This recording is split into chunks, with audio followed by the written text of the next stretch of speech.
go back to college, right? Who? Dylan Green in high school. Remember Dylan? Right. So we was all at his house last night, and I don't remember Harvey Skelton. Mm-hmm. He had one of these new phones, and it has no button, and mine has a button. And so Right, like doesn't have a button. he was like he was showing me something on his phone. And I was trying to like get back to the home screen, and I kept pressing. You can't. And I was like, "This doesn't make sense." So then it goes to Amazon. All of a sudden, it's like you have added something to his cart. I'm like, "Okay, I can't do this. Like, there's no way." No. Yes, and I was You were like, buying stuff. "Yeah." I was like, "Whoa, how did we get to Amazon?" Exactly. He was like, "You got to do this to get the home screen." I was like, "I'm done. Like, you can." I don't want to do. That's how I was at first. Really? With the new phones. Like I was like, this is weird. Yeah, Why I know, is there right? no Yeah, buttons on yeah. it? But there's only the 2 buttons up there, Right. the volume, and then the vibration on or off, and then the home screen. That's crazy. Or the lock screen. I remember when mine, because like I don't have the button, but it's still there. Like it's like the fake one, you know. So even when I first got it, I was like, "Wow, that's like." You don't have the button? Like it's not like it's there, but it's like there is no physical button. Like you have to go to the settings and set what button preference you want. Oh. That's the one I have. Yeah. Gotcha. Just like before this time, Mhm. but right after. What the number old- is it? It's like a 7 or 8. A 7 or 8? Yeah. Okay. Yeah. Yeah. Well, welcome everyone. We are doing a podcast. This is number 2. And I am here with my good friend Caleb Hall-Abbot. Yeah. Correct? Yeah. Caleb You got it Hall-Abbot. right. Yeah. Okay, yeah. People getting it wrong. All the names, all the last names. It's a lot. It is a mouthful, but you have to separate yourself. True. Because I was looking on YouTube, and there are That's so funny. many MMA fighters. named Caleb Hall. Oh my Hall. God. When I first got into the sport, I was like, "There's no way." And I looked at my name, just Caleb Hall. It was like 7 or 8 of them, right? A lot. And even when I fought on Saturday, there was 3 people on the card named Caleb. Really? Spelled Oh, exact- wow. Yeah. Wild. I don't know. I don't get it. I don't know. Something about Caleb. Anywhere else in the world, you won't find it. I think so. Yeah, like if you look up Caleb Hall football, No? rarely gonna find it. That is so weird. I know, right? That's It's crazy. synchronicity. It is. It's crazy how the universe works. It's weird. No, but there are some things that happen, like synchronicity wise for me, that are like so crazy, because I don't even know if I can come up with an example right now. But it's sort of like the fact where like you're doing something Right. and then like something is relating to that Right. on a completely like not Different. even different. Yeah, Yeah. not even No, I get close to the same. Yeah. So I don't know. Maybe there's something to that. it. Maybe, I don't know. I prayed. I was like, this is where I'm meant to be. And then, I'm going to knock him out. So I guess Yeah. that's what it's supposed to be. So Which is what we're going to talk about right now. Caleb just had his third, correct? third fight, first MMA. First MMA fight, Yeah. which was really, really cool to see Yeah. you out of the headgear, Headgear, and the shin pads. guard. Yeah. So we're live now. So. Yeah, that Yeah. was awesome to Mhm. see you in the octagon, right? Yeah, They had the an octagon, octagon. yep. Man, yeah, that was insane. So what happened with the fight, if you didn't see it, Caleb had a 30-second knockout. 33-second It was knockout. 33-second knockout. You can go watch it, I think. You can. I'm going to upload it on YouTube. I don't know if the promoters are going to upload it, but I have the video. So I just have to get it all switched over and get it on YouTube and stuff like that. So there you go. You Yep. can watch it at some point. You can follow Caleb on his Instagram, Yep, which is YouTube. my Instagram is the Caleb Hall _Abbott. So you follow me on Instagram, you can definitely get the video. If you send me your number, I'll text it to you. You have an iPhone, it's a little bit easier. So simple. And I'll link all that in the description of this video as well if you want to keep up with him. His YouTube channel as well. Yeah. So my YouTube channel is just Caleb Hall-Abbott. It's really simple. There's only one Caleb Hall-Abbott out there, so There's only one. there's only one. There's a lot of Caleb Halls. So no there's wonder only one I had to Caleb get another Hall-Abbott. last name to get it all figured out. That's crazy. That makes sense. That makes sense why. Was that the reason why you did it? No, so Caleb Hall was my original name, right? And I got adopted in the 7th grade by my stepdad, right? So his last name is Abbott. So I just took his last name with my current name and just Okay. put them together. Awesome. So yeah. Awesome. Yeah. So that's how that happened. Yep. Yeah. Cool. And also what I wanted to ask is mainly like what is it like of course you have to go through months of training, you have to prepare yourself mentally, physically for the fights.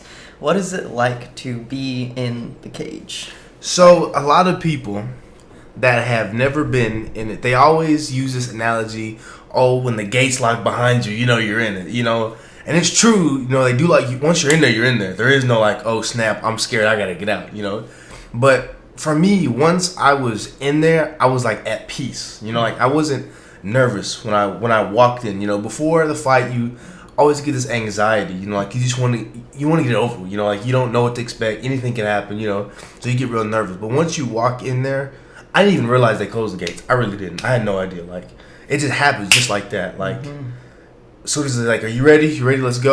And like you're in it now. You know, so it's really like. You don't have time to sit there and think like, oh wow, the gates are fixing to close. He's fixing to come in. It happens so quickly, and you're focused on what you're trying to do. You know, so it just happens really fast. I wonder if that's the same for, say, your opponent that you just fought. See, I wonder. I wonder if it was for him. You know, it was his third MMA fight. So. Oh, his third MMA fight. Yeah. Yeah, and the opponent. No, I don't even know. I guess I'll just say it. I don't care. But, like, your opponent, no offense to him, but, like, he just seemed like he was just out of shape. You know, crazily enough, I talked to him after the fight, you know, make sure he's okay. And he had told me that he cut down from 300 pounds to 265, which is the weight limit. Not lying, yeah. That is a heavy cut. No, it is. And he said... How much? 300 to 265, and he said it in 2 months. He said he did it in 2 months. I'm not saying he's lying. I'm not saying that's what he told me was in 2 months. That's a lot. Not even possible. I don't. And for me, I was like, you know, I'm not trying to be rude or anything to him, but like to look like that at 265, you know, what did 300 look like, you know? And his coach was like, you know, we didn't get to see his great cardio. You know, he has such great cardio, you know, but. If you watch the video, the announcers that are talking said he had trouble with his cardio in the past. So somebody's lying somewhere, but you know, either way, he got knocked out. So yeah, and looking at, did you even take a hit from him? You took a leg kick or two, right? So he attempted to kick me. I won't say he leg kicked me because looking back, like when he kicked me, I didn't even feel it.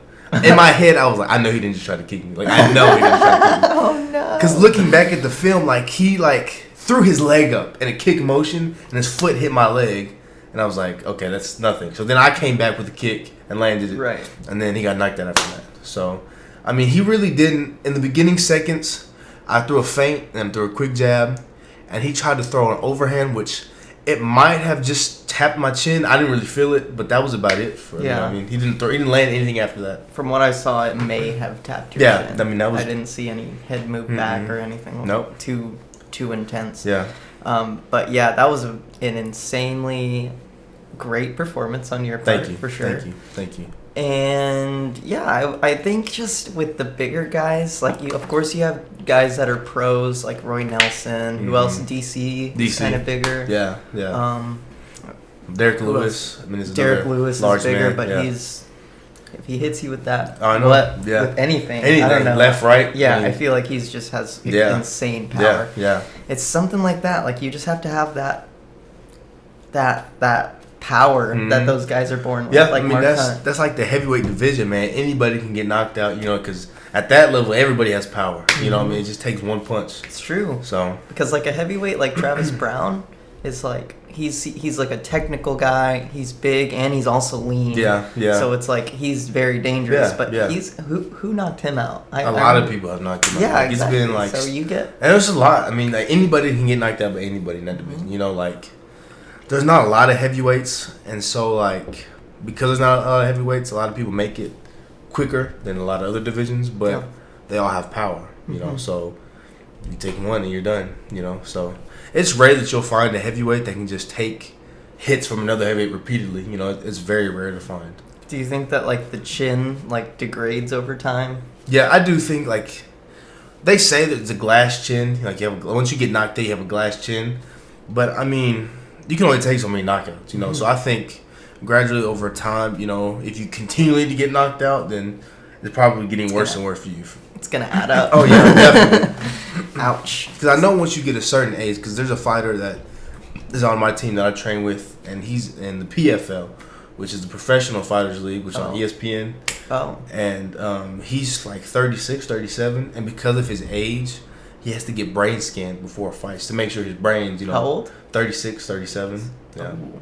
There's guys in the UFC that are pushing that. Like, but I didn't know that once you get to that age, you have to get mandatory brain so scans. once you turn that age, you have to. Mm-hmm. Yeah. Yikes. Yeah. Jesus. Mm-hmm. Well, crazy. that makes sense.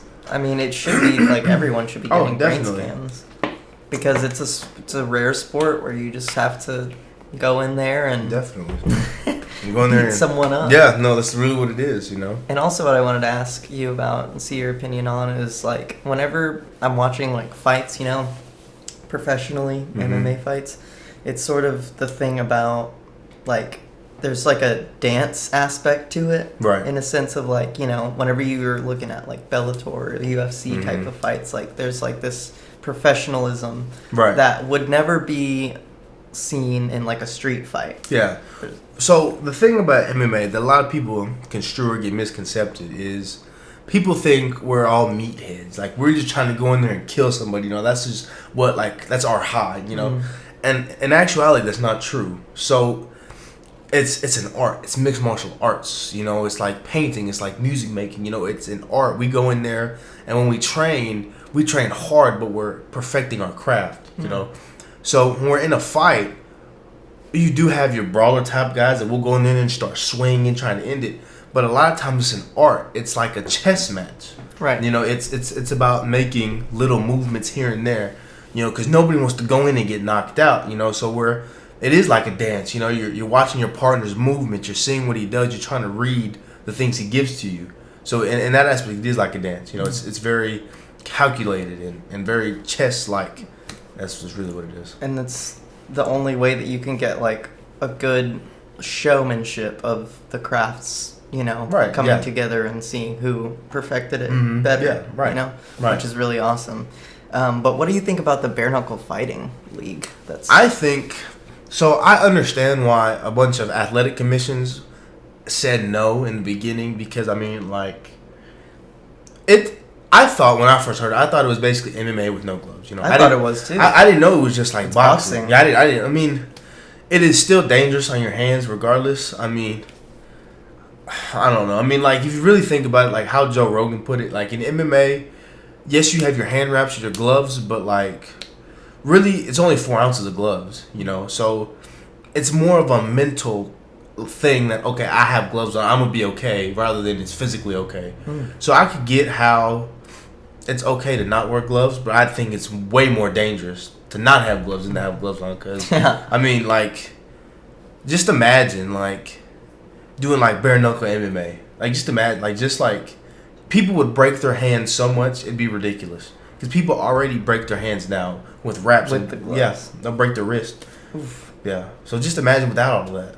I can't imagine how people are breaking their wrists with the gloves. That just gets so intense. Yeah. Because you're, like, whenever you're slamming on someone's head, that's what's breaking your wrist. And even just like a punch, and, you know, when you're taught to punch, you're taught to keep your wrist straight, right? Well, a lot of people, all it takes is just to go like that. And so just that contact, snap, it's broken, you know? So your wrist would break. Yeah. Your wrist would break, but like where would it even break? Sometimes you've had like both, like your radius and your ulnar, like both of them broke. Yeah. Sometimes you have one. I mean, it just depends on how, because it'll go here, like even like a hook, you know, that sideways. I mean, it's just from the sheer impact, like on a knuckle to jaw, you know, and that's just with like a wrap, and the wraps are tight. You know, like you have to have somebody sit there and watch them wrap it to make sure. So just imagine taking all of that away. Just knuckle. You know? Well, in that they do have wraps. Yeah, I think I saw the wrist. They have the wrist, and then they have it a little bit like up here. Yeah, I don't know if it was before the knuckle or just on the knuckle. Just barely, I think below. Yeah. Because you remember Charles Crazy Horse? Maybe. The guy that would like get like right up in the camera and like do his teeth like that. You don't remember him? No, I don't think I remember that. I don't know if he ever went to the UFC, but he's known for being like a wild man, and he did, you know, a bare knuckle fight, and he ended up just breaking his hands. Yeah, and he kept going, and just at a certain point, like he threw a shot, you know, and landed it, and then he just dropped, man, and just yelled in agony. Oh and yeah, the ref stopped the fight. I mean, like you can only take, like, your adrenaline's only gonna take you so far. Like you're gonna know. You're like, okay, like something's definitely not right. I know it's broken, but at that moment, your adrenaline's pumping, so you're like, I think I can go through it. But as soon as you land that punch, you're like, never mind, I can't do this. Like, it sucks. Not for Thiago Santos. I saw that. It's crazy. Like, some people really, and there was a fighter, I don't remember his name. He's in the UFC. He had like a broken neck or something and kept fighting. I don't know how he did it. I don't know how he kept his head up. Sounds like Kane. Yeah, like it was something wild like that and kept fighting. That is wild. Yeah, just that adrenaline. But I promise you, he felt it after he got done fighting. I promise you, he felt it. Like, had to go to the hospital immediately. You broke your neck? Yeah. I have to know who that was. I have to look it up. I have to know who that was because I want to see that fight. Just to see, like, if you can tell, like, dude, you're getting shot, you're getting hit. Dude. Yeah. Not smart. Not at all. You got to tap out. You have to. I mean, I guess there's something about being a fighter, man. A lot of people on a different mentality. Like, they want to prove people. that they're just so much tougher. You know, like, it's like adversity. You know what I mean? It's extreme adversity. You have a broken limb, but like, you want to prove that you can finish. You know.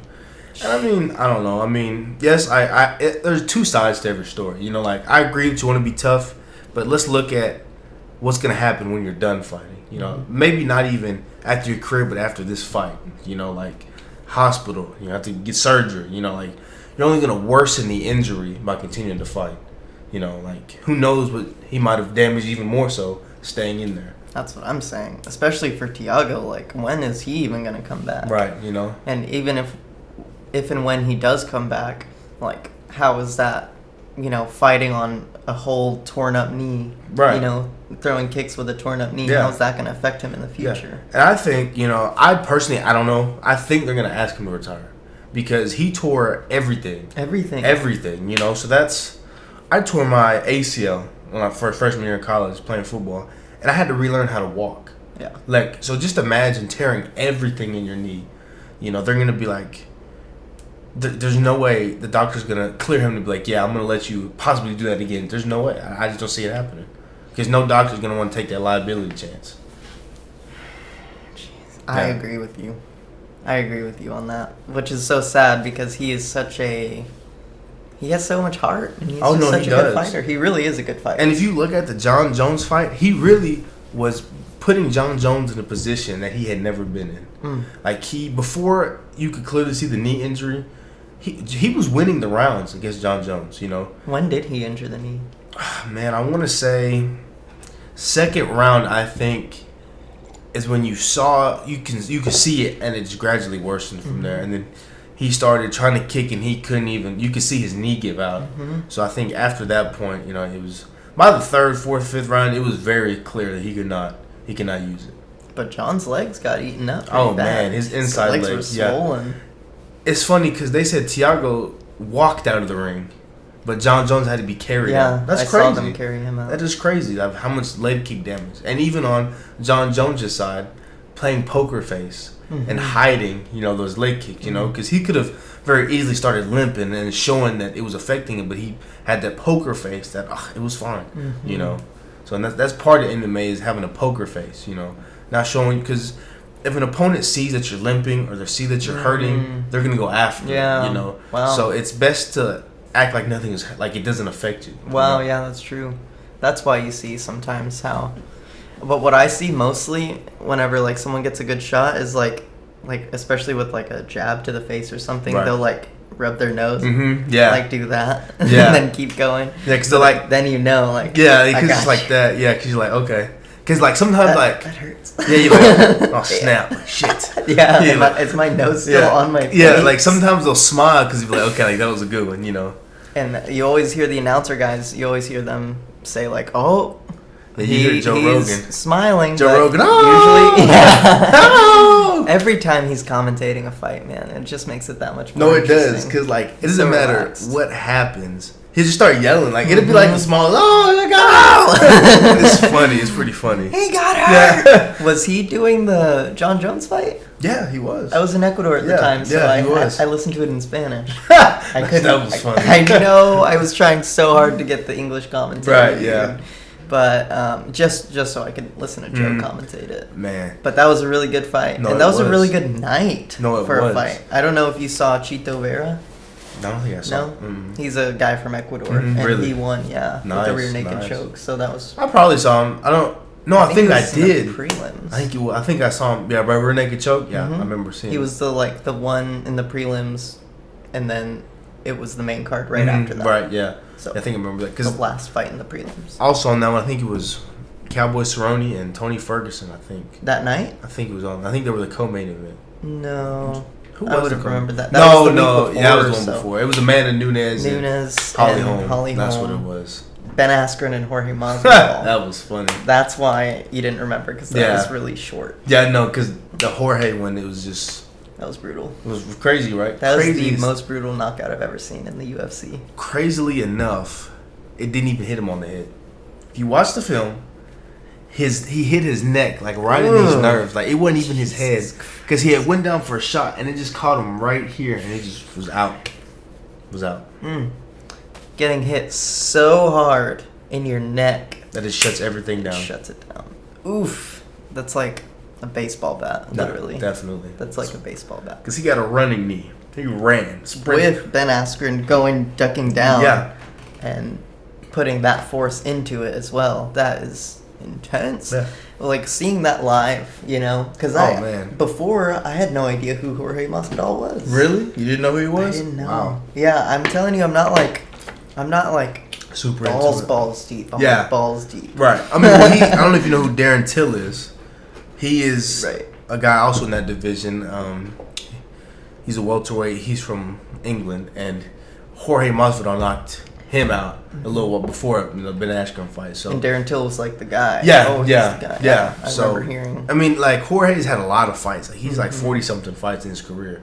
But that one really shot him up as far as popularity, in the mainstream. Askren? No, Darren Till. Darren Till, yeah. And then once he was like, Askren's a bitch, then it really skyrocketed. And now that he knocked him out, then it even skyrocketed. Yeah. Do you think he'll get a title shot? So, because the one that he needs to fight is Kamaru, right? Right, that's the champion, right? And so, crazily enough, Saturday there was a UFC fight. It was Covington and Robbie Lawler. So the winner of that fight, if Robbie Lawler would have won that fight, then Jorge would have fought Kamaru for the title. Oh. But since Kobe won and he had been the long time interim champion, he won, so therefore he'll get to fight. Oh, Kamaru. So now he gets to fight Kamaru. Yeah. So did you get to watch the Robbie Lawler? I was doing medicals at that time, medical procedures for my fight. Oh. So I got to watch some of it. It went 5 rounds. They said Kobe. So it went to decision. Yeah, they said Kobe. It was like, numbers wise, it was a beatdown. Like almost 600 strikes thrown from Kobe Covington just alone. Like 19 takedown attempts. Like, it was just volume. Oh my God, yeah. Just volume, and it's just too much. Too much for Robbie at his old age with Yeah. all the damage he's Yeah, I mean, he's definitely on a downslope, But he, against the fight with Ben Askren and Robbie Lawler is one that I can always look back on and be like, how was Ben? Yeah, how was he still awake? Crazily enough, it's just that fight right there changed reffing for MMA. It just tweaked it a little bit. Because now, so in the fight, Herb Dean tried to lift his arm up and it didn't. Did he lift it? Yeah, so the rule is for the ref is when a guy's getting choked, the ref has to lift the guy's arm up. Okay, and if it just drops, it goes limp, then that's a good indication you're knocked out. Yeah. And so he did that to Robbie Lawler, and it dropped as if it was limp, right? So Herb was looked like it was limp. Yeah, it looked like it was limp, right? And so, but if you look on the other hand, he was giving a thumbs up. Mm-hmm. So, but Herb didn't see that. Herb saw the limped arm, saw him not moving, and figured, okay, he's got to be knocked out. But as soon as Ben Askren let go of the choke, Robbie was right there, like, what's going on? Like, why did you stop it? He popped up immediately. Right. He was like, why'd you stop it? And Herb was like, saw your arm. Yeah. He's like, I'm sorry, man. Yeah, so we're late for that. But so now, because of that fight, the refs now have to check both arms. There was a fight, Antonina Shevchenko and another girl that was on Saturday was on the main card, and it was a rear naked choke, right? And one of her arms, the girl was on her stomach and Antonina was on her back, right? So she was face down, so her arm was kind of down, right? So the ref checks her left arm, and it's not really moving. Mm-hmm. So he goes around and checks the other arm, and by the time both of them are down, we figure, okay, she's knocked out. So the ref ended it. Plus, that's a position, whenever they're flattened out on their stomach, that's a position where it's more likely that the person is out. Yeah. With the bulldog choke, where you're kind of on your knees, yeah. That just, is that a common, correct me if I'm wrong, that doesn't seem like it's a common choke. It's not.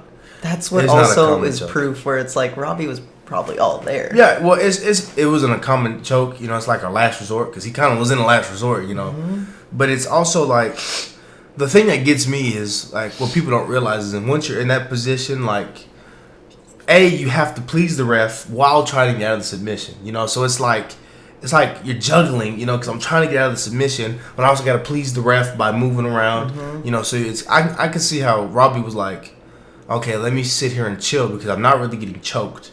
You know, I'm just kind of, I'm going to let him burn his arm out because it's a bulldog choke. So you're going to burn your arm out if it doesn't get knocked out. So he was just chilling, you know, and then Herb came out of nowhere and lifted his arm up. People was like, oh, snap. You know, I'm like, I didn't even realize that he lifted my arm. So that's why he gave him the thumbs up on the other side. Like, hey, I'm good. There's video of the thumbs up? There is, yeah. That does it. Yeah. That sucks for Robbie. No, it does. That he got robbed technically, but it was a mistake. Yeah, I mean, even Herb, you know, I mean, and even Robbie was cool about it. You know, I get it. You know, I mean, it was a hard spot to be in. You know, and as a ref, you have to make split-second decisions. You know, because that's someone's life in there. You know, you don't want to. You can only be knocked out for so long if you're knocked out. So if I was a ref, I would call a lot of fights way too early because I look at those people get knocked down and stuff like that, and I'm just like, Jesus. Especially like when you're right there looking at it, that's just like. And it happens so fast. Like when I knocked my guy down, you know, him with the left, he fell, and I was on him as soon as he fell. You know, and I'm hammer fisting him. Boom, boom. And the ref's like, you gotta move, dude. Like the ref's like, you gotta move. And as soon as he doesn't move, that's it. You know, because in that span of him saying you gotta move and giving him time to move, I'm still punching him. You know, so that's a lot of damage you're taking. Unnecessarily. Right. So he's like, okay. But it's either give him a chance or let him take unnecessary damage. Right. It's just like, which one is more worth it? Plus, if you are the person who isn't moving, if you're the person, you know, who is the one in danger and they call it, even though you were still there, like we can point to like Schaub fights. Yeah. Pretty much, because it just goes to show, like, you are the guy that lost. Yeah, honestly. You got put down. Yeah. Like Travis Brown, was it, in Schaub? Where he was, like, on top of him, and he was, you know, boom, left and right, and Schaub was pretty much waiting for the round to end. Honestly, yeah. That's not how you fight. No, I mean, you have to move. Have to get out. At least. You don't have to use all your energy, but you have to at least show that you're doing something. You have to do something. Because if you're just sitting there and taking damage, I mean, like, I get if there's 5 seconds left in the round, I get that. If there's 5 seconds, I get 30 seconds. Yeah, there's just no way a ref's can let you sit there for 30 seconds. You know, he let him sit there for a good minute, for a good long time. Like, it was Mario. What's his face? Yamasaki. Yeah, I don't think he refs anymore. I think he got fired because of. He did something and Dana White was like, yeah, no, never again. Yeah, there's been a couple refs that Dana doesn't really isn't really too fond of. Yeah, I mean, and he'll let you know how he feels. Dana's he always does. He's very vocal. Especially with what just happened with Cyborg. What happened with Cyborg? He let Cyborg go. Chris Cyborg. Oh, no. Yeah, well, they have, as my coach told me, he was like, you know, Cyborg is kind of a difficult person to work with, you know. I mean, the UFC gave her division that she wanted. Brought people from other organizations and brought people up a weight class to fight her. You know, I mean, she was dominating, you know, and it basically was a situation where she was never satisfied, you know. And Dana White was just like, you know, I've done everything I could possibly do. You know, if you want to go somewhere else, go somewhere else. You know, I mean, I think she should. Yeah, I mean, it's gonna end up hurting her reputation if it keeps ending up like this, where she keeps switching and switching and switching, because it means that she's, you know, nothing's good enough. You know what I'm saying? I mean, she won one fight, and I mean, yeah, you won it, and the girl was 7-0. You know, I give props to you. Who was it? It was Felicia. Oh, she won against Felicia Spencer. Yeah, Spencer. Yeah. Damn.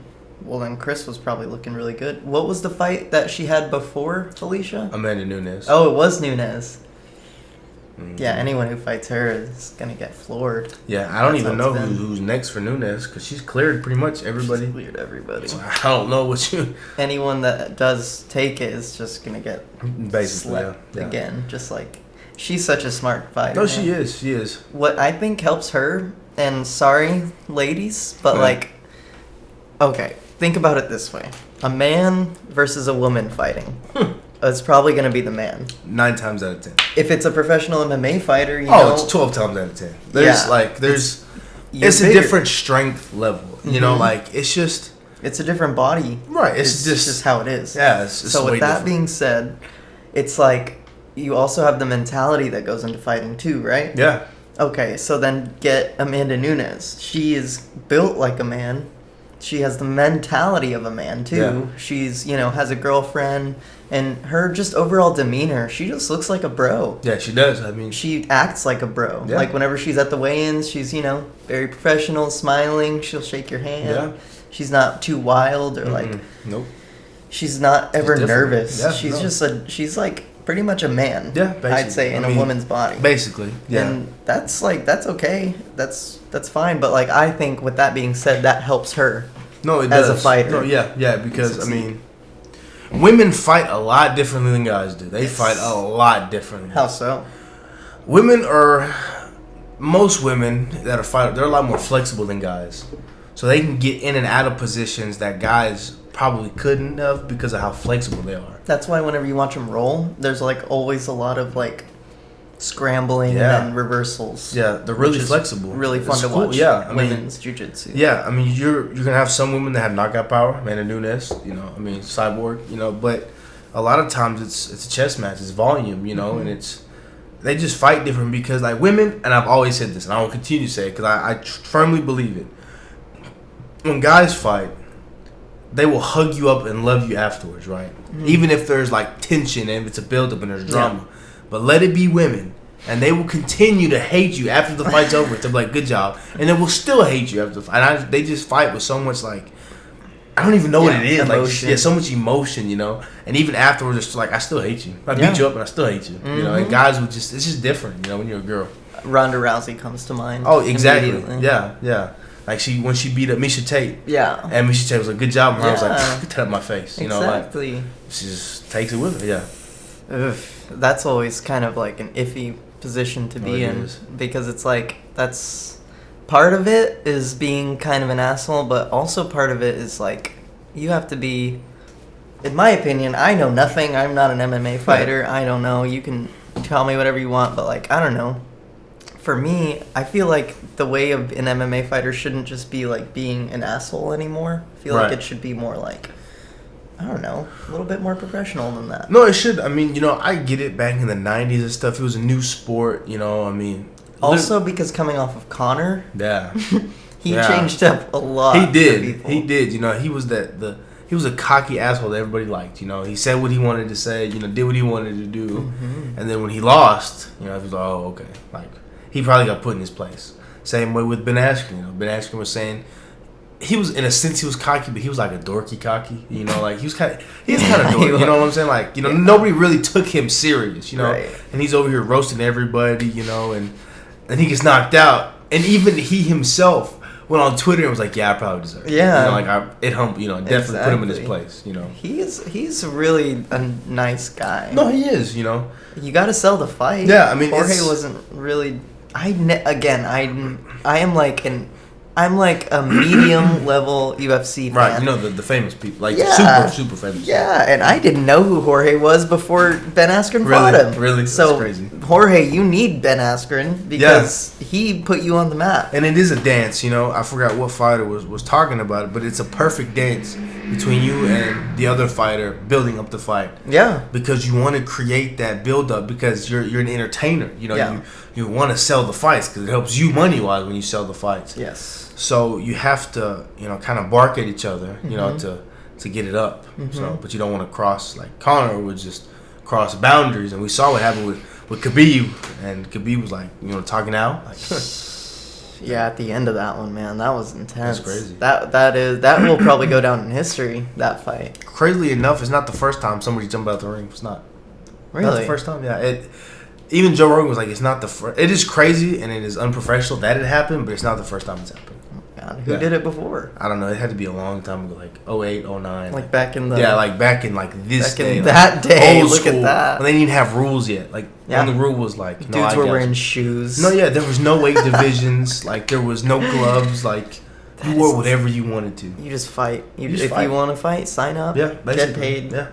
Oh, man. There was, I think, wasn't that the first UFC where there was that guy, the black guy, and he was wearing a black gi, and he, like, locked up somebody, I think, in a crucifix position, and just started hammering down elbows. And just, dude, you can see how this guy, like, just didn't even know what was about to happen. Yeah. You can see just, like, the volume of the elbows. Bop, bop, bop, bop, bop. Yeah. And he's out, and his head is just flopping around, just getting elbows rained down on the head. I'm just like, damn, that's crazy. You rarely would see that type of crucifix position. Is that what it's called? Yes. Well, basically, the crucifix, it is a form of crucifix because the guy was probably on his stomach, right? And the crucifix was on his back. If I would be here with that, and then, so. Because you could do it from either, well, like, I'm on my back, like you showed me, or I can be on top of you with your arms. So there's two ways. Oh, yeah, like kind of how John Jones kind of, like, think about the John Jones and Vitor Belfort fight. That fight. And how he got the Kimura. Yeah, the Kimura. Like, in that position, that's, like, very typical. Yeah, there's a couple of like the crucifix is essentially just you trapped in the guy's arm, but it's just, like, what way you're on top of him. Is basically the extent of it. So the one that I was talking about with the Vitor, is that a crucifix, too? I'd have to look at it to see, because I'm definitely, like, a look person. Oh, yeah. You tell me, I'm like... I know, yeah. But it probably is. I mean, as long as he had his arm trapped. I mean, he had his arm trapped under his knee. Was it like? Did he just have his knee on his arm, or was like in between his legs? It was like his arm was like that. So Vitor was on his back, and then John's knee was like pinned on top of it, and then so he was laid across on top of him, and then he like. Put in the Kimura. I don't think he would. Either way, I mean, it's still. Either way, it's brutal. Yeah, I mean, it is a brutal position to be in because either one, like, you lose an arm essentially, and now you're trying to fight not only the punches, now you're trying to get your arm free, and so it's just a tough spot to be in. That's a tough spot. It is a very tough spot. I'd hate to be in it. Yeah, and I would love to see John train.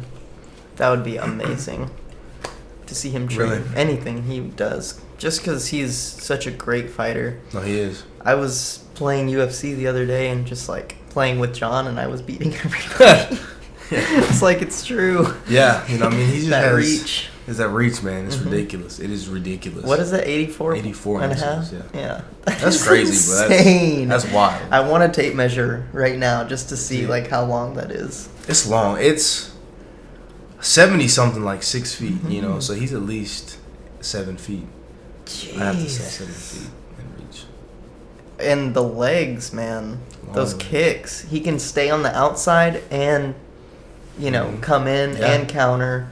And just watching him fight Thiago was beautiful because, like, even the way that, like, John deflects shots is really cool. Yeah. Like, for me, as a person who doesn't necessarily train, you know, the arts or whatever, like, I look at it and I just look at, like, how he's, like, accepting and then giving. That is really, really amazing. And then you see, like, the photo of Thiago throwing a head kick, and then John's just, like, perfectly blocking it. Yeah. And that just comes from hours and hours and hours of repetition. I mean, just constantly boom, boom, you know, just sparring and just getting used to it. It's really muscle memory at that point. You know, once you get in there, you want to see what the person's doing, but, like, if he throws a head kick, you're not expecting it. It's got to be, like, muscle memory, like, boom, like, you know, like, it's not going to phase me because I've done it, you know.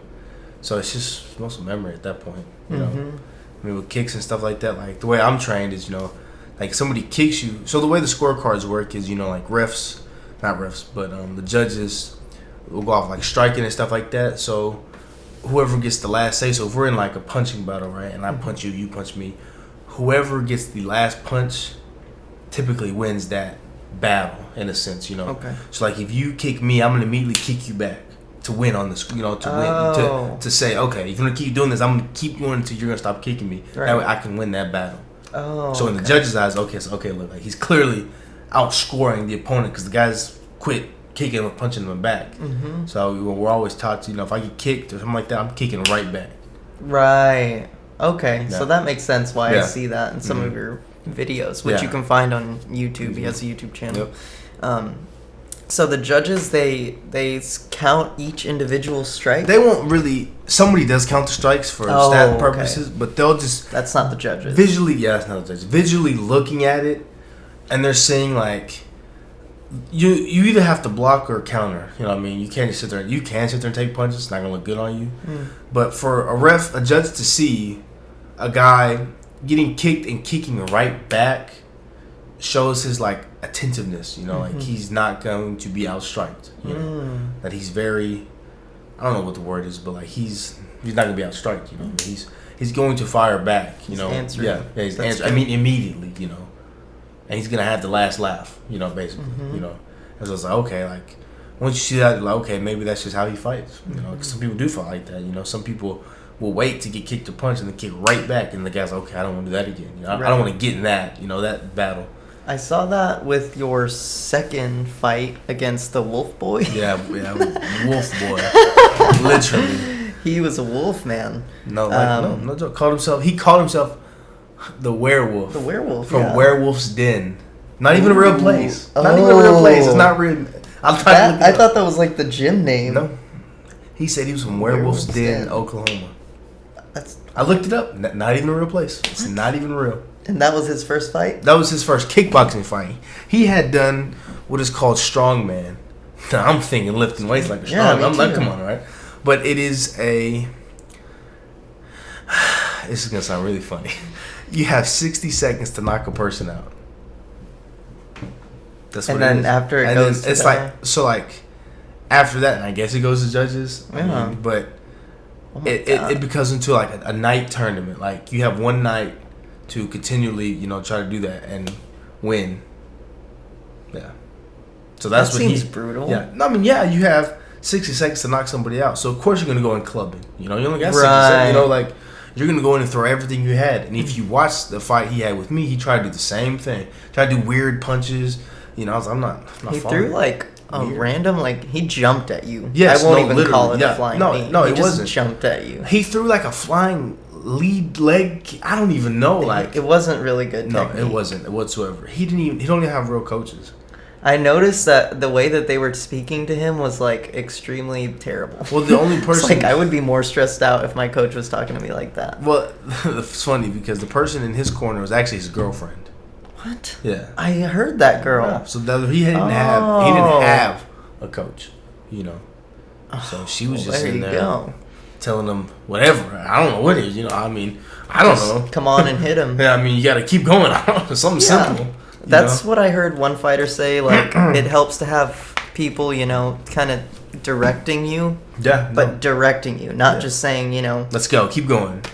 You got to punch him. Right. Like, okay, yeah, I know that. Like, but what is my game plan here? Because it helps to have someone think for you. Yeah. You know? Oh, yeah. That's head kick, you know. Yeah, that's why I love my coach. Because, like, if you hear some of the fights, he'll be like, add a 3 behind it, or add a kick, or 1-2. You know, he'll, like... It's like playing UFC, you know, like I'm the player and he's the joy, you know, he's the person controlling me. He says 2, okay, I got you.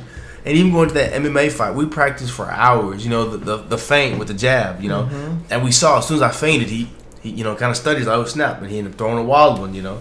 Yes, as soon as he called out one of the combos, you did it and it worked instantly. Immediately. I was like, wow, that is impressive. Yeah. And your coach, go ahead and give a shout out to your coach. Stephen Wright is my head MMA coach, kickboxing. Yeah, Stephen Wright with a W. He coached Johnny Hendricks. Oh, cool. UFC champion. He has Razak Al Hassan, current UFC middleweight fighter.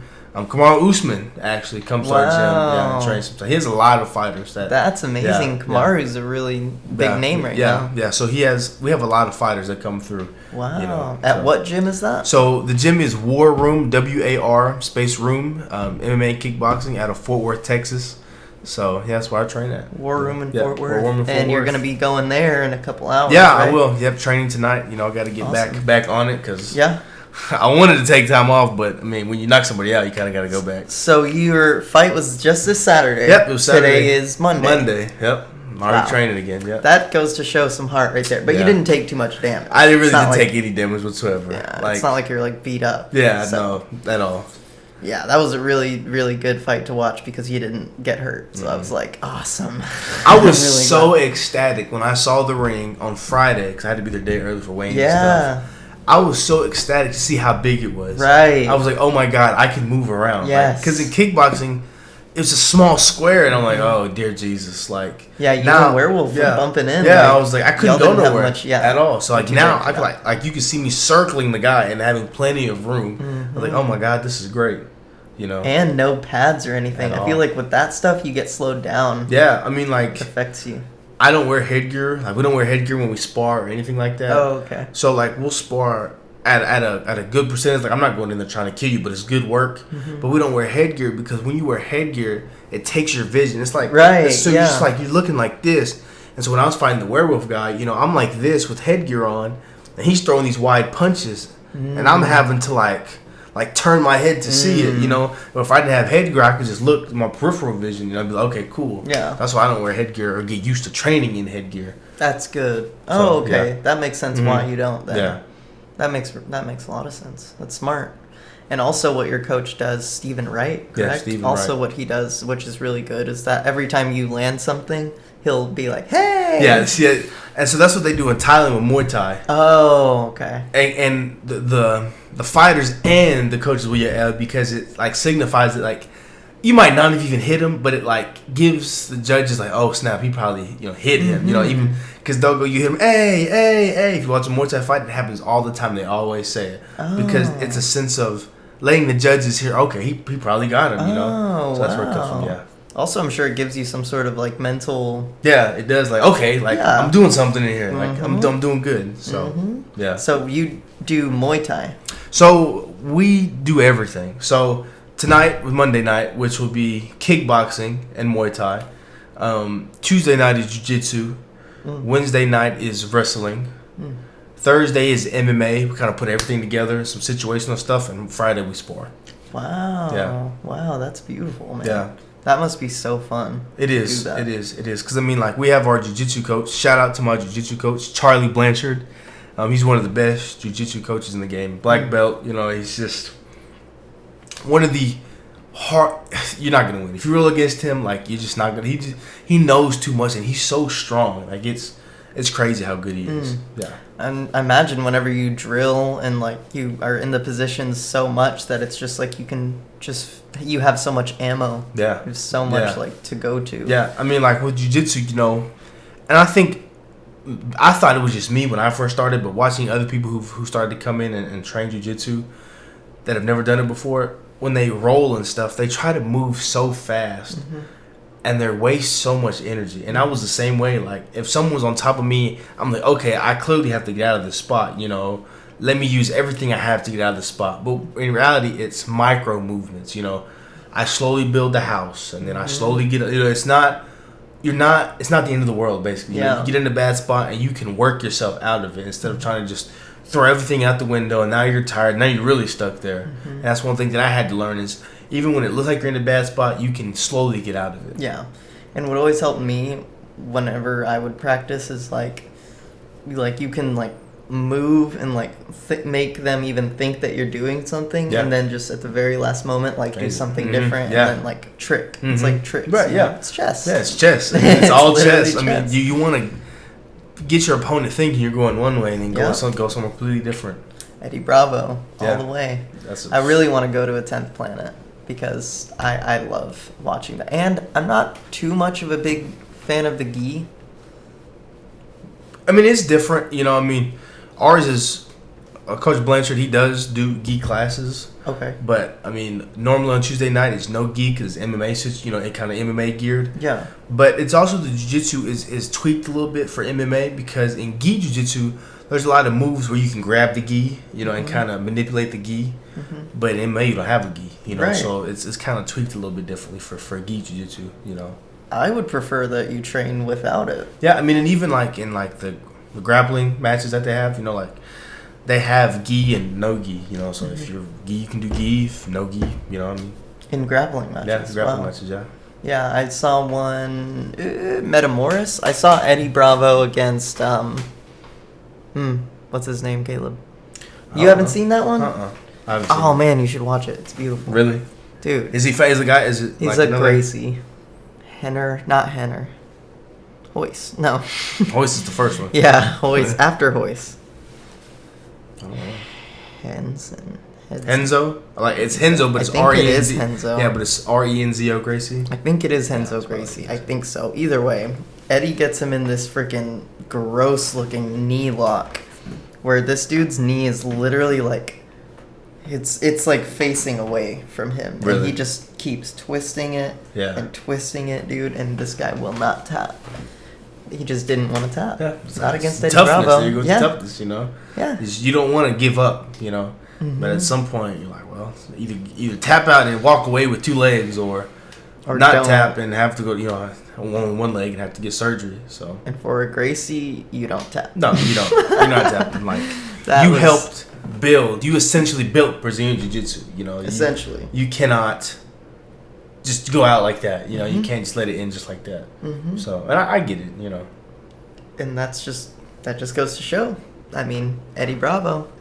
Shout out to Eddie Bravo. Yeah, shout out. Like, how much you're skill. Triple G, man. Like, yeah. Golly. He is skilled. No, very skilled. He's extremely skilled. Oh, yeah. Once you're at that point, I mean, it's just, you're not going to get beat. You know what I mean?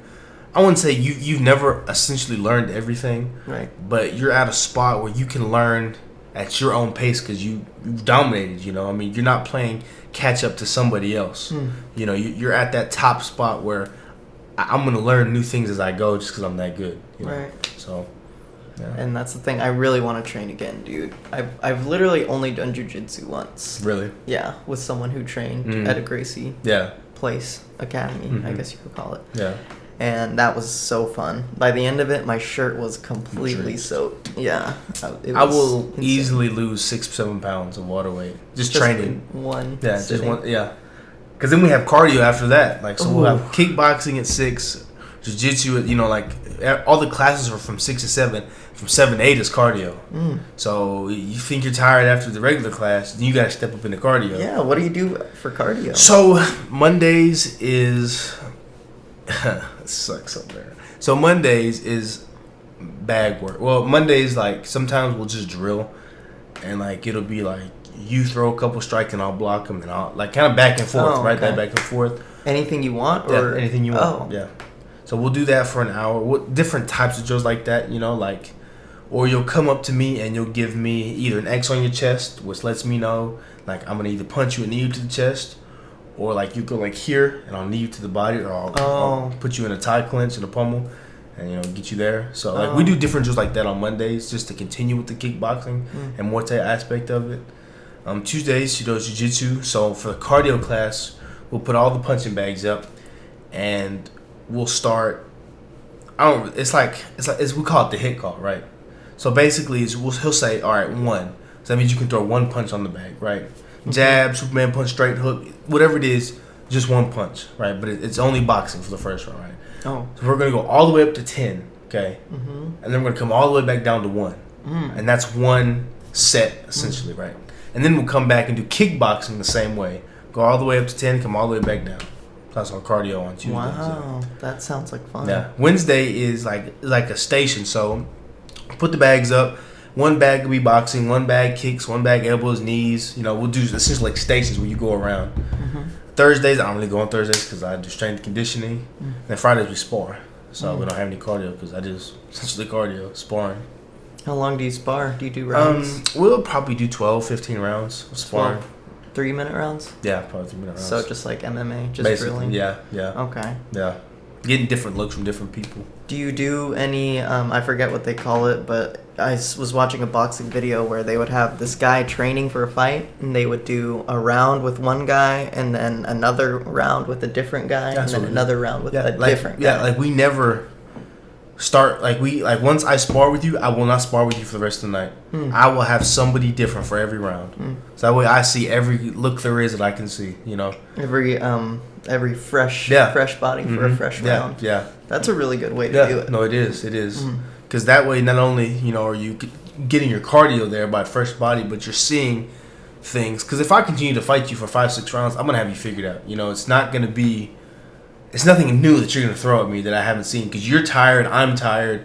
You're going to end up throwing the same type of combos. But with a fresh body, different body type, you know, they're going to throw whatever is different, you know. So it's good to have that difference, you know, in sparring partners. Yeah, that's going to help you on your way, man. Yeah. So what is next? What is next? Well, on Friday night, my coach, you know, Coach Steven was like, you know, there's a kickboxing match at the end of August if you want to take that one, you know. And since I knocked this dude out in MMA, you know, I might just stick with MMA and go pro October, November, and just be on my way. So you'll say no to the kickboxing? Yeah, I'm gonna go in there tonight. I'm gonna just see, you know, what we want to do. Just, you know, kind of see what our game plan is, because it wouldn't hurt to do it. Like, it's not gonna lose. I mean, it means nothing. You know what I'm saying? I mean, something to do. But I mean, if I want to stick with MMA, just continue to do MMA. And go pro. I'd say do that. Yeah. There's not too much in kickboxing, although it's fun to watch. But there's really just not that much. It's more of like a pregame. You know, it's more of just getting yourself in there and getting used to, you know, fighting in a ring and stuff like that. It's a means to be an MMA fighter. Right, yeah. I mean, because some guys are just kickboxers, you know, but I mean, like, those guys fight so much, you know. Like boxing, they have like 50 fights on their resume, you know. I mean, yeah, boxing is crazy. No, it is. It's very wild. You know, how many fights that they fight. I don't get it. I don't get it. I don't know how they do it. And then there's usually always a knockout. Oh, yeah. I mean, and it's crazy because you'll have your Deontay Wilders that truly knock somebody out. But most boxing knockouts come from later rounds. Fatigue, you know. And then you just tired of getting punched. They pop them like, okay, I'm going down. So it's a different type of knockout. Different type of hold. Yeah, and MMA, like, if you get knocked out, like, you're getting knocked out. Yeah, that's why I'm like, of course Mayweather's not going to win against Conor in an MMA fight. Never. Because if he falls down, there's no ref to say one to you're getting like jumped on. You know, like it's ground and pound. Yeah, it's continuous. Then jiu-jitsu. Yeah. Yeah, there's no way Floyd would be okay. Oh, there's no way Floyd would take that. No, there's no way. Was another fight for Floyd? No.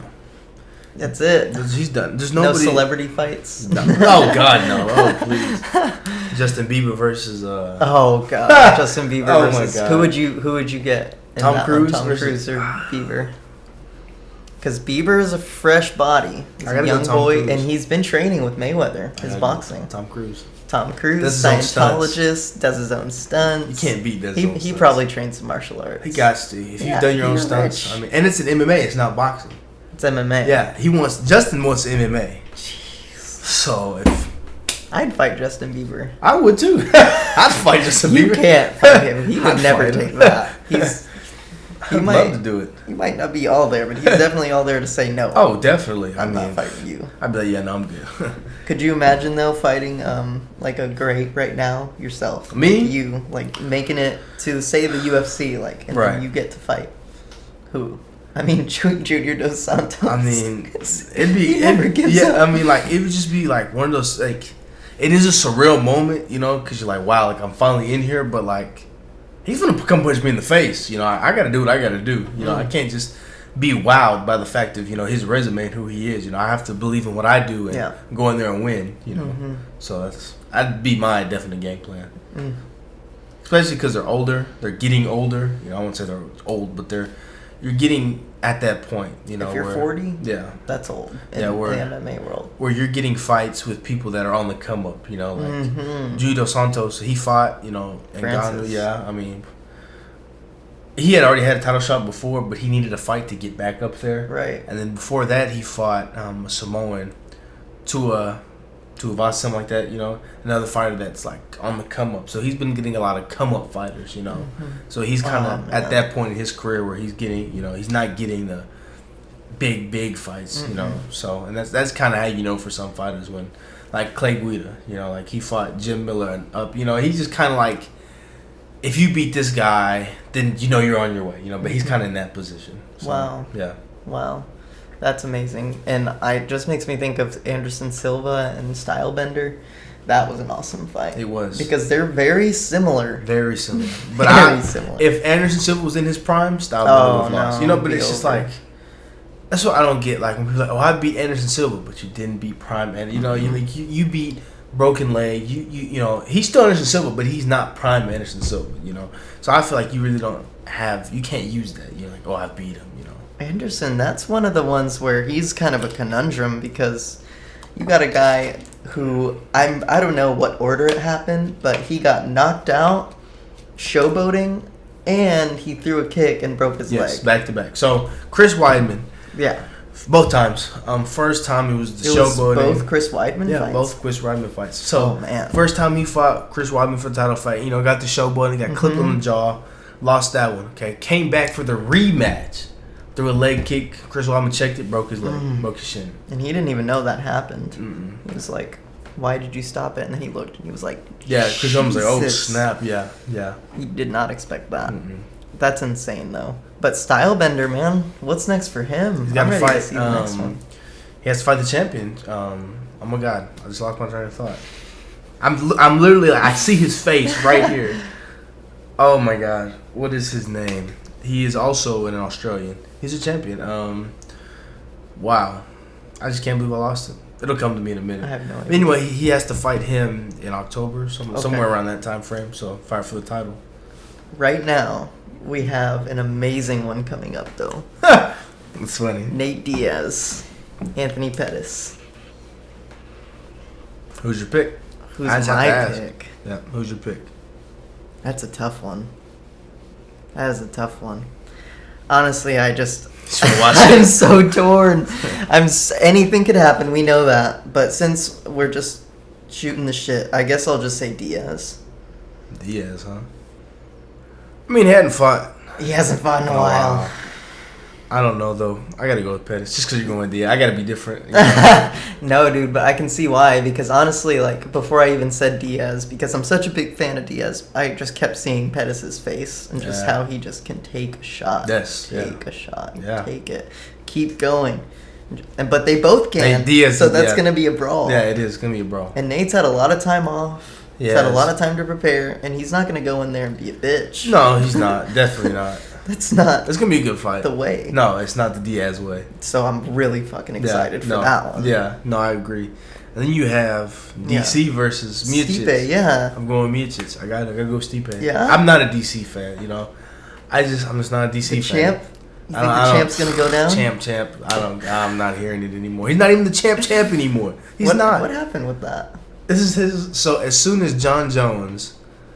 At light heavyweight, DC was the champ. Right. At heavyweight, DC was the champ. Right, but as soon as John Jones fought for the title, and head kicked him into another world. Right. Well, not even. Well, we're past that, right? Oh. So when whenever he had the title, right? Then he went up to heavyweight and beat Stipe, right? Then he became the double champ, right?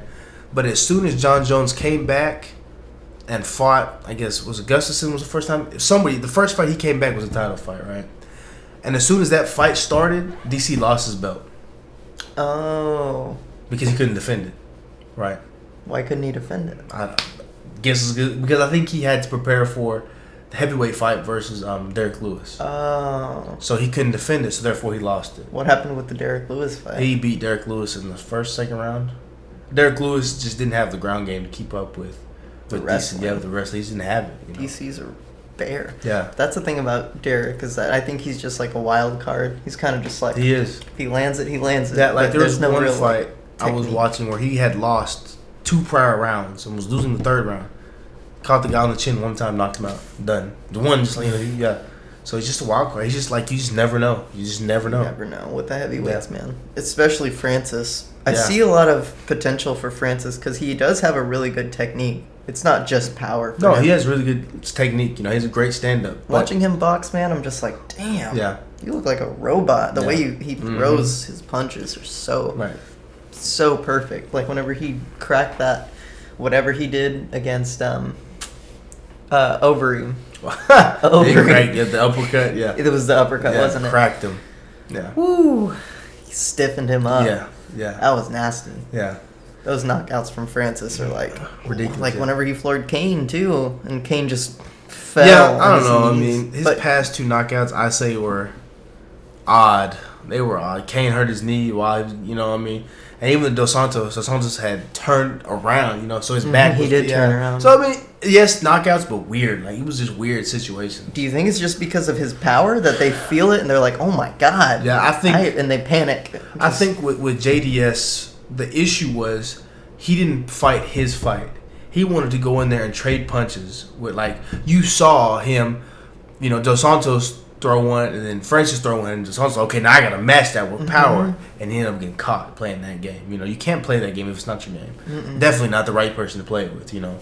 And with Kane, I mean, it's just his knee gave, you know what I'm saying? And while his knee gave, he was getting knocked out. So, I mean, Kane has been beat up over the years. Yeah, I mean, like, I get it, but I mean, at some point you got to stop. You know, you can't do it forever, you know, so. Kane wants to. Yeah.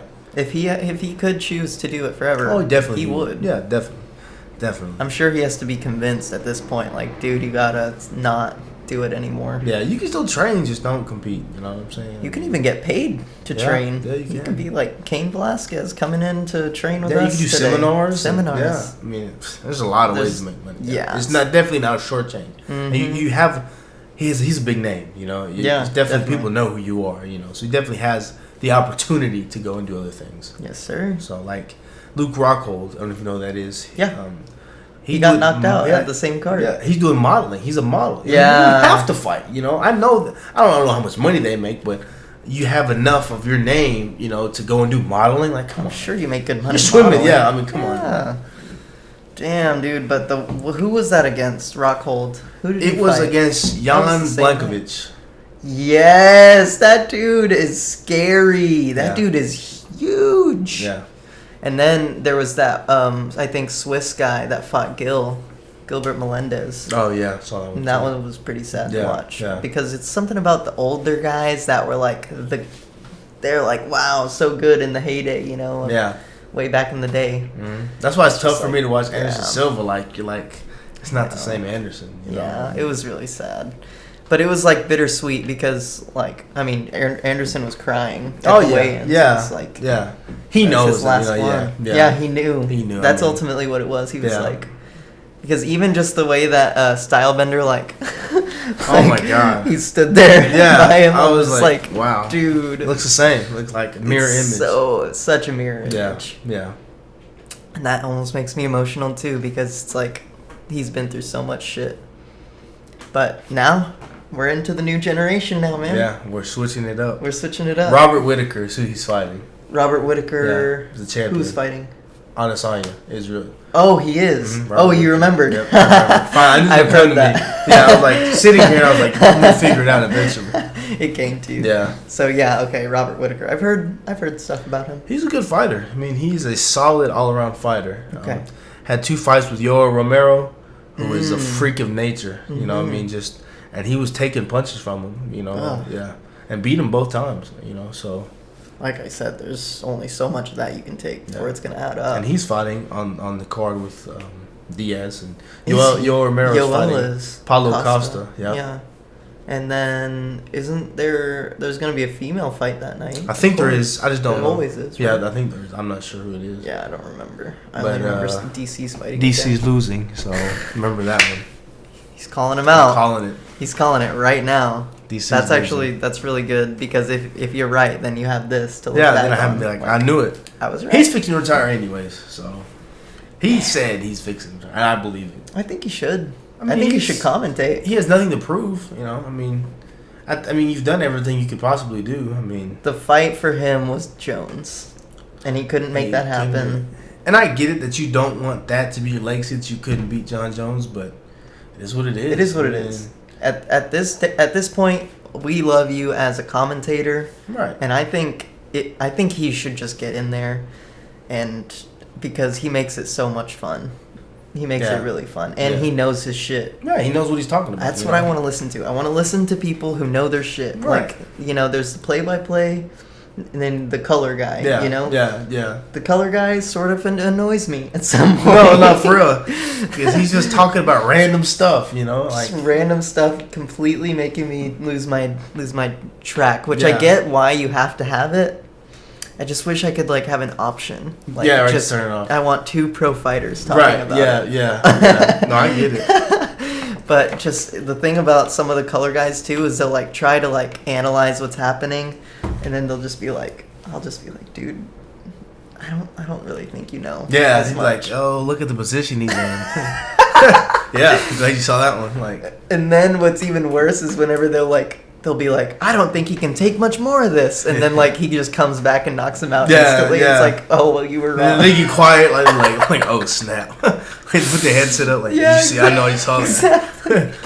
So, also I wanted to ask you, what do you think about aliens? You're the second person to ask me about this. Really? Crazily enough, on my way to Arkansas, my friend who rode with me, we were talking about the existence of aliens. Like he asked me, what do I think is in Area 51, and do I believe in aliens? Right? Do I believe in aliens, man? That's a tough one, because I take a 50-50 stand. I just I don't know. Like I just like. You have to show me. Like, if you show me, okay, I see it. But, like, my stance is, like, if aliens were real, why have they not come to us, right? And I think the reason because of that is either that their intelligence is either too much ahead of us or too much below us. Either they don't have enough technology, or they have so much and they're so intelligent, they're like, we're too low class for them. So I think if there were aliens, that's the situation. Okay. But I really don't see there being aliens. Wow. I'm pretty convinced that there's shit. Think so? Because I just now listened to, everyone should listen to this podcast from JRE, Joe Rogan Experience, for people who don't know, with a guy named Bob Lazar and Jeremy something. Either way, this guy Bob Lazar, just a quick breakdown, he worked in Area 51, or at least somewhere close to it, in an area called S4. And what he did was he worked on the propulsion systems, and what he says is that the government has aircrafts that are not of our making, that actually control gravity. They have these systems that they built that control gravity for propulsion. So no gas, no fuel, no burning, no anything like that. Just manipulation of gravity to move. So that's what he worked on. And so you can watch the documentary right now on Netflix. I think it's called, you can just look up Bob Lazar and it'll pop up. It has like glasses on it. Right. And so after watching that, that really shed a lot of light on it for me.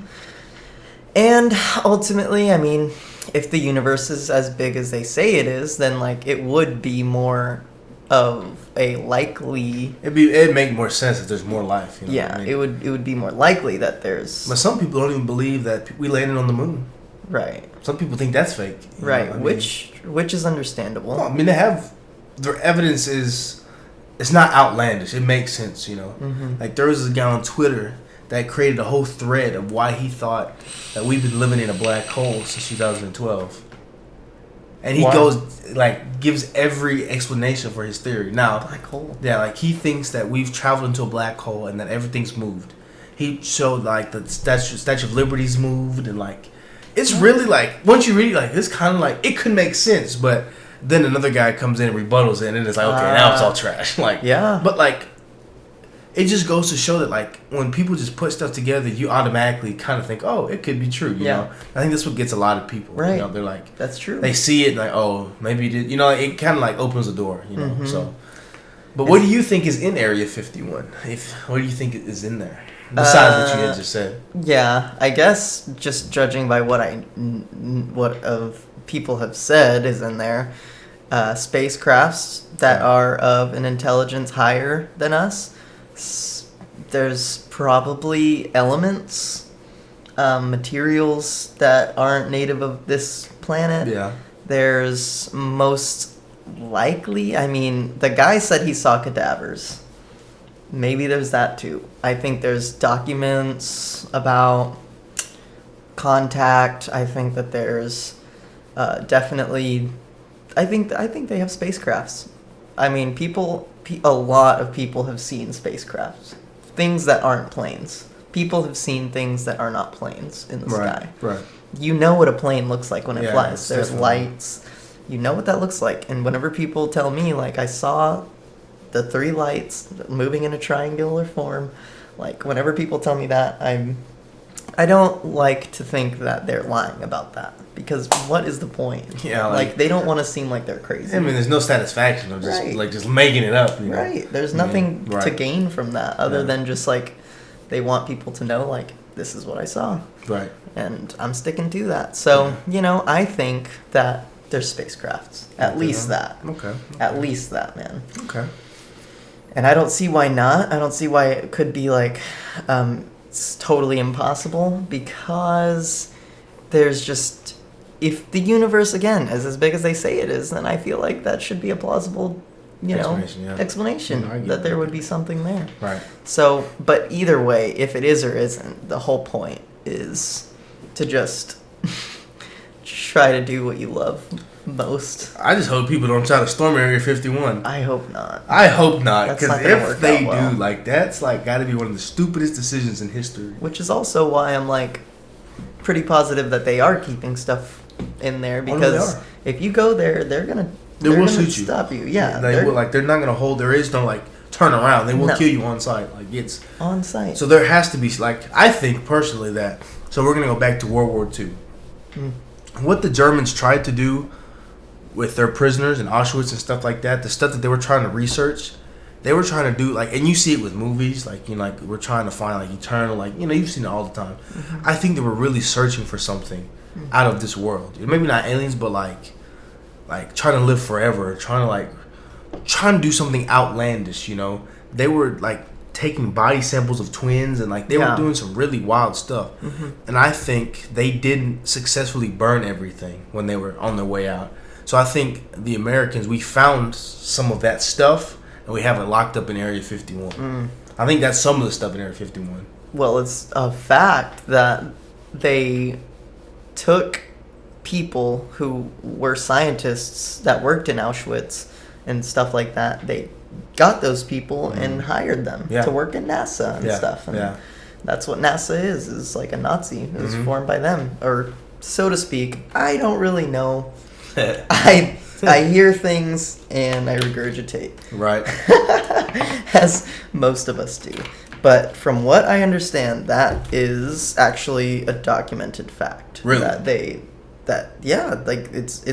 It's like proven at this point. Wow. It's like free information. Didn't know that one. That's new. No. Didn't know it at all. No? Well, I've heard that. Okay. Whether it's true or not, I have heard that. And I think that that's very likely because, I mean, they were doing things that we could never recreate without having repercussions. Like, even Albert Einstein was not American. You know what I'm saying? Like, even like... He was German. Yeah. I mean, they were doing things that weren't even thought of at the time. Like, stuff that you probably, like, the minds couldn't even handle. You know what I mean? So, I think that information is definitely in Area 51. I do think they probably do have spacecrafts. I mean, I just don't know aliens. Like, I think, though, if aliens were real, they're not how we think they are. Right. They're definitely not with the long. I don't think they're like that. I don't. That's how people say they look. That's how people say they look, with no muscles, no sexual organs, just like very skinny, big-headed, black-eyed creatures. Really? That's how they say. The people that have seen them. That's how they say they look. I also look at people crazy when they say they've been abducted. Like, right. Cocaine's a hell of a drug. Like, I mean, like. And it's that is like the people who are saying that they have been like. Would they rather be looked at as crazy, or would they rather have people? Would they rather want people to know that there's something out there that got them? It's true. It's a possibility. Yeah. So, but man, we had a good podcast. It's getting to an hour and 20. Okay, we're doing good. Yeah. This long. Yeah, that's pretty good. I don't know if there's anything else you want to add. We could wrap it up if you want. You're the one questioning me. I don't know. It's up to you. Okay, I don't know. I feel like we've talked a lot about MMA. We did. A lot. A lot. That's what I wanted to talk about.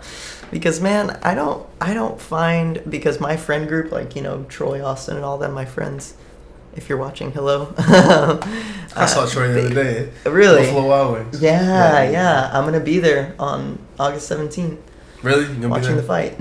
Nice, yeah. nice. Hell yeah. You want to go? I probably will be there. Yeah. I had a shot. They had this shot there, okay? It's called liquid marijuana. Oh, I think I've had that. All right. Didn't know it. That's pretty good. Yeah. That's actually not to get sidetracked, but it's just, I don't know why it popped up in my head. What is in it? Do you know? I really don't even know. It's green. It's green. Yeah. It didn't taste bad, but it wasn't. It's really not a whole lot. Like, it's not a mix of a whole lot. It's kind of simple. Oh, okay. I see. I wish that they just had literally liquid marijuana that I could just get really high. I really thought it was liquid marijuana. I honestly did. Like, I really was like, is this really marijuana? Like, Exactly. Is this real? No. But not in Texas. Definitely States. lied. We're just not getting a CBD. We're late. We're late on that. And I think in Texas, correct me if I'm wrong, law people, but law people. I think it's like it's more lenient now if you're to get caught with marijuana. So the way it's explained in the law book, now I could be wrong because reading is not my strong suit. Exactly. It's like a gray area. You can have it if it's from Texas. Like, it has to be licensed from the Texas legislator in Texas from Texas. So you can have it if it's from Texas. But if you go get it from like somewhere else and then try to use it here, it's technically not legal. Oh, okay. But Well, that makes sense. the issue is, who's gonna know? Like, cops not gonna. If I put it in an unmarked bottle, no, they're not gonna know. They're not. You know what I'm know. saying? So it's really not. And you can get it prescribed to you. You know, Yeah. I mean, we're at that stage. So I mean, In Texas? yeah, you can get it prescribed to you. CBD, yeah. Oh, CBD. CBD, marijuana. Oh, we're you can past go that. buy CBD from the vape shop Yeah, right you now. can. Yeah, That is insane. because it's from Texas, so it's not illegal. Oh, okay. But if I were to buy CBD from a different state and then bring it here, then it's not. Yeah, Texas is weird, man. Texas is Yeah. stupid. They're very specific on what they want. Like, Yeah, it's they're weird. Like, what does it matter? Like, What does it matter? yeah. Why is alcohol legal? But Why is tobacco and cigarettes legal, Yeah, right? that's literally, always what I go this is back to. warning. I can give you math counselor, but, go ahead anyways. Yeah. Like, nobody has ever died in the history of life from marijuana. It's because they make more money No, getting definitely. people addicted to Oh, cigarettes man, than they it's- do getting people off. Because, okay, I'll tell it to you this way. When I was in Ecuador, I actually started smoking cigarettes Right. at one point. Like, I just started doing it. It just happened. So, what I did was I was at the point where I had 3 cigarettes left, and I said, after those 3, I'll quit. And then that's whenever I knew I was addicted and that they're You very did. dangerous. Yeah, they're very And dangerous. so I finished those 3, and I started using weed instead. That's not incriminating. But yeah, I did. I started substituting that, and it honestly helped me realize, like, I cannot smoke cigarettes anymore. Honestly. It helped me realize that more. Yeah. It was a replacement, of course, and I'm not saying, like, just smoke weed instead, but what I'm saying is like, it shouldn't be easily accessible like that. Yeah, no, I mean, and especially with cigarettes, cigarette companies purposely target youth. They purposely target it. And I think they're changing it to like 21 now. I hope so. I think they are. For Texas, they're changing it to you have to be 21 to get cigarettes. And it's good because the companies are really trying to target young kids. Yeah. Because they want them to get addicted early, Early. But, I mean, they took marijuana off the controlled substance list, It used to be on the controlled substance list, like a dangerous drug, They thought it was a gateway drug. But it's off of all those lists now, because it's not. I mean, That's so crazy. In our lifetime, that was the case. Also, gay marriage was outlawed as if it was like drugs. yeah. Like, no, you And cannot marry. I had learned one question I had, because we talk about like Pride Month. I was like, when did that like actually start? Yeah. We see it a lot now in the media, but we don't really know when it started. I looked it up in the 70s. Wow. They had started it. Yeah. Now it wasn't as famous as it is now, but they had actually started doing it in the 70s, so it's not old. It's not new. It's not new. It's old. And it took Barack Obama to make that legal, Yeah. which is really awesome. Shout out to Barack for that. But yeah, I don't know who the hell I'm gonna vote for coming up.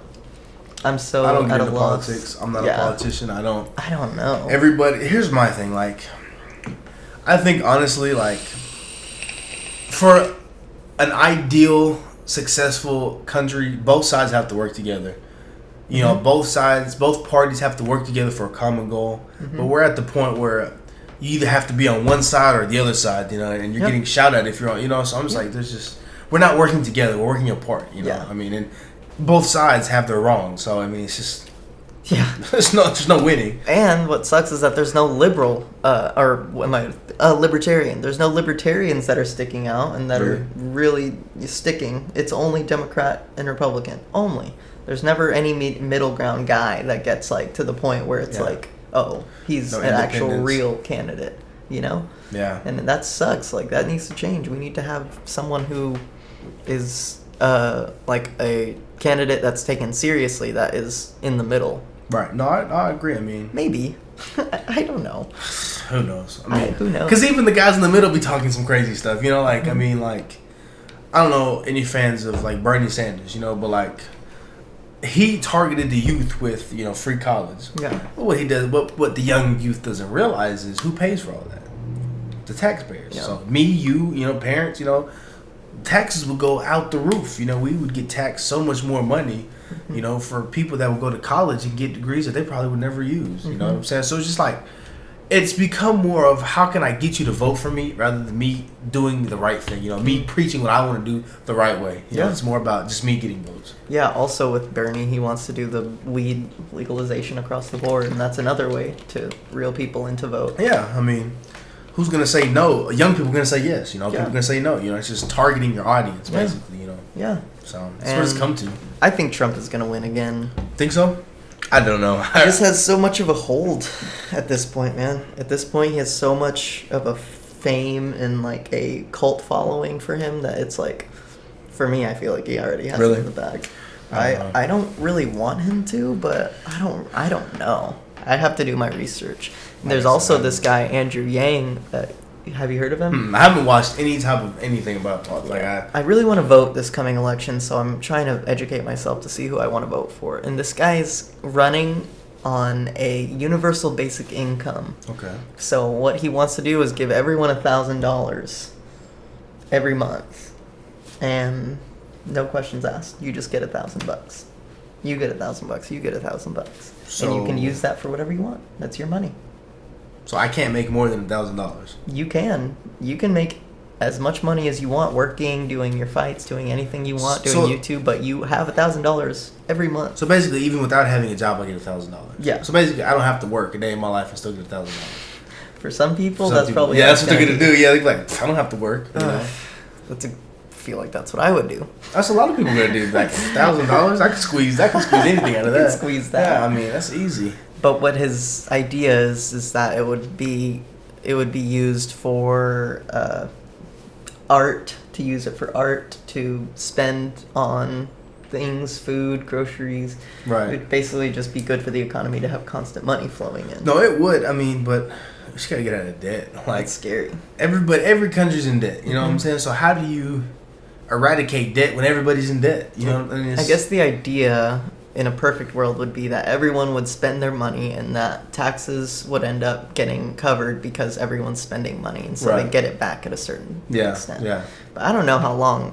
I don't know if that's like feasible for an extended amount of time. It'd be years and years. Like, we're $1 trillion in debt. You know? Like, I mean, and we have the money. I don't get it. Like, there's so much money in and out, and like it's hard to just, I don't know. It's just one of those things where like you think it's possible, but then when somebody sits and explains it to you, like, okay, maybe it's really not possible. Yeah. You sound like my dad. He said the exact same thing. People are just gonna not work and just get money. Yeah. I mean, it happened in Venezuela and it didn't really work out well. So I don't even know at this point what to do. I hope that the world ends up being okay. I just really want I want any president just to reveal the alien documents. No, I get that. Like, that's what I want mostly. I show me the secrets. Like, show me the secrets. You know, like, I just want to know. I just feel like, I don't know, like, people just get too power crazy. Like, you know, like, once you feel like you have power, now you hide stuff, and now you're showing me what you want me to see. You know, just show me the truth. You know, I mean, I just don't want another civil war. That's all. As long as we don't do that, I'm happy. You know, no civil war. What if, like, if there were aliens, what if that would unite us even greater? Like, to know that we're not alone and that we need to work together. That would be, and maybe that's why they're not giving it to us, because war makes money and war keeps control. Does make money. So But There's I don't know. conspiracies out there. Oh, there's 1,000. Yeah. There was a whole document on mermaids being real, and then that was fake. You remember that? Like they really had set out like a Nat Geo type document, like about God. mermaids, and had everybody thinking they were real. And then producers came back and said, "Nah, it was fake." Like, you see how crazy that is? Like, it's wild. Money, man. I'm Money telling you. talks. Oh, easily. It talks volumes. Mm-hmm. And that's probably a good place to wrap it up. Yeah, money talks. Yeah, money talks, people. Money talks. So, everyone, get your follows. I don't know why I said that. Follow up his Insta, Yep. YouTube. Give him a subscribe. He's going to be fighting again at the end of the month, maybe. Maybe, We'll see. I don't know. Yeah. He's going to have some more fights, so... But for real, y'all need to watch out for this guy. This guy's going to be making some waves. I predict it right now. Predict that one? I predict it, bro. Nice. And is there anything else you want to add before we wrap it up? I'm good. All right, cool. Anything else you want to say? Thank Sweet, you, man. Thank you so much for having me, thank man. you so much. This was awesome. Problem. It was Appreciate awesome. I'll definitely have to be back. Yeah, you're welcome back anytime. All right, man. You let me know. No lie, I'll be in this chair every time. I'm going to grab you that chair. Same I'm gonna chair, put your right? name on it, yeah. I'm telling you. All right, thanks, everybody. Have a good day.